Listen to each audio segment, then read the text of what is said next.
Let's do this again, right? So stand on each other, right? Watch the water bottle there. I don't know if it's open or not.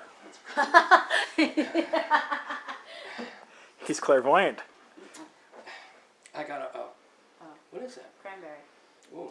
Really tart and it'll dry up stuff in your throat. Okay, as soon as I finish my last one. Okay. No, yeah, better. So you're starting to improve on it, right? It's also praying mantis, I should say, also. Yeah. Something that you should be doing more naturally, right? So go ahead. Actually, it's every freaking animal on the planet. You ever watch a tiger? Shrek? Not late. And a bear? Let me tell you guys that's nice. Sure, tiger strike a bear. All right?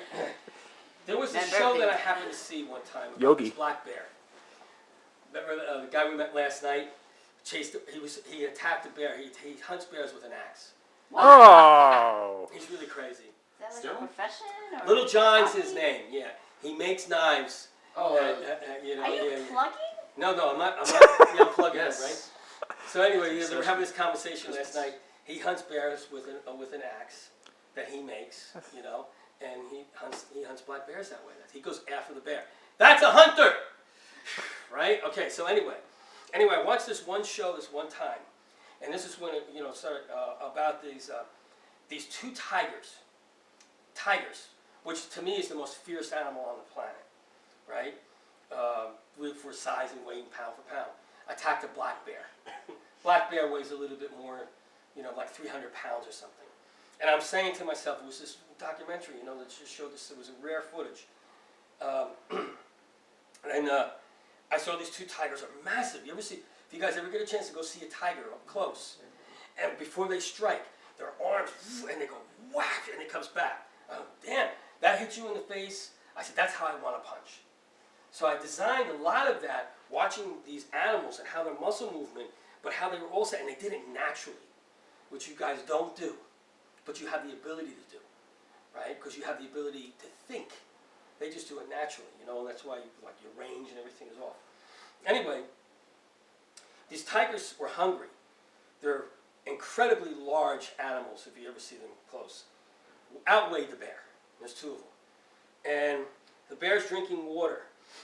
And he sees the two tigers come at him, and he gets up on his hind legs. And I'm saying, oh, he's dead. I'm saying these tigers are just going to jump on that bear's butt and knock him down, and that's it. And the bear looks so flimsy compared to these two tigers.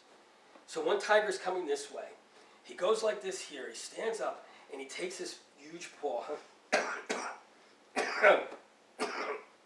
And he, boom, just like that. You think a bear is slow.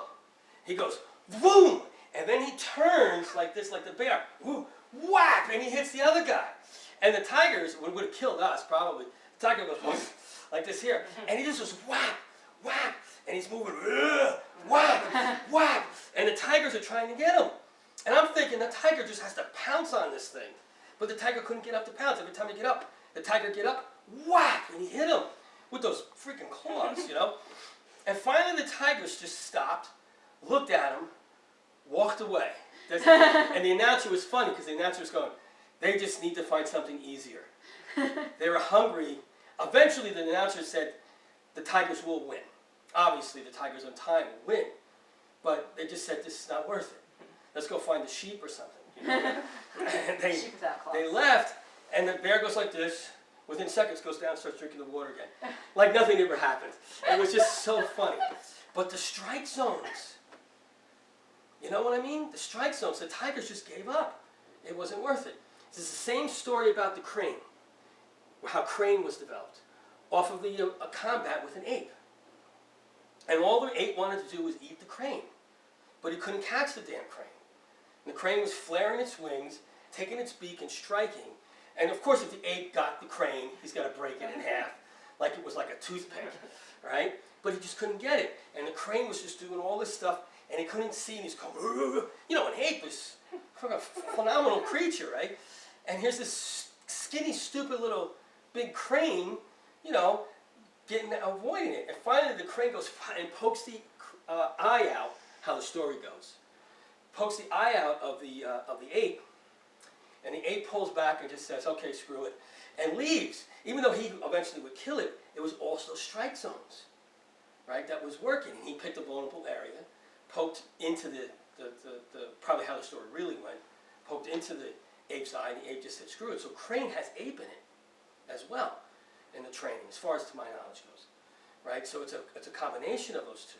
So it's the power and also the flexibility and the movement of it. So you take Crane, you take praying mantis. If he's standing here, my motions are here. Everything's here. So we go into a praying mantis motion, you're all here. So my motion is all movement. So now this is, and it moves. And it's all from in here. And it's coming, boom, and then I can do a back fist or I can come into different motions with that. But my strike zones are all within that movement.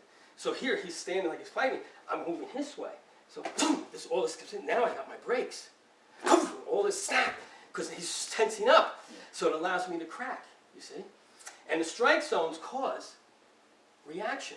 When there's power behind it, it's also different. So that's light contact, right? Motion to cause a reaction.